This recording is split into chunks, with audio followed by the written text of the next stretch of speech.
Okay, for our demonstration today, we're doing life science, and we are going to take some celery stalks, and we're going to place them into water that I have added food coloring to.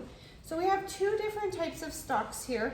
This celery stalk, the leaves have been cut off of the top. You can see there's no leaves on the top of it. And on these two pieces, we do still have the leaves on the top of the celery.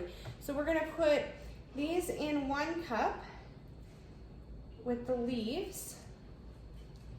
And we're going to put the two that don't have leaves in another cup. Again, this is water with blue food coloring. The only different variable is that these ones don't have leaves, these ones do have leaves. So we're going to leave these in the colored water overnight. And we're gonna then see what happens after 24 hours. We'll check back on them. So we soaked the celery overnight, and now we're gonna take a look at what has happened. So on this one, I'm gonna see if I can zoom in where you guys can see it. You can see in the leaves that they have a blue color on the leaves now.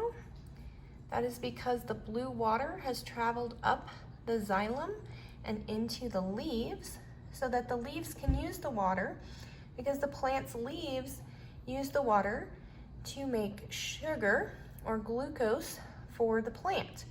So it traveled through the xylem, up the stem, and into the leaves. Now if I took one of these, this one also you can see has the blue leaves now, and I cut it open, and you can see the blue, all those little blue dots, those are the xylem, and they transported the water up the stem to the leaves because the leaves were pulling it up there. Now remember, we also had celery that did not have any leaves at the top. So do you think that the water got pulled by the xylem up to the top if there weren't any leaves? Well, we don't see any blue color at the top of our celery. Okay.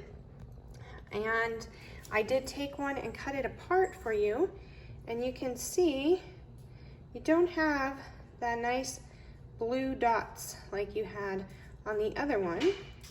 There may be a little bit there, but definitely not as much as this one, where you can see clearly all those blue dots. And that is because there were no leaves on this celery. So the blue water was not being pulled up to the leaves through the xylem. And there, again, you can look at it. Okay, so that is one example of a life science project, and we'll do lots more exploring this school year.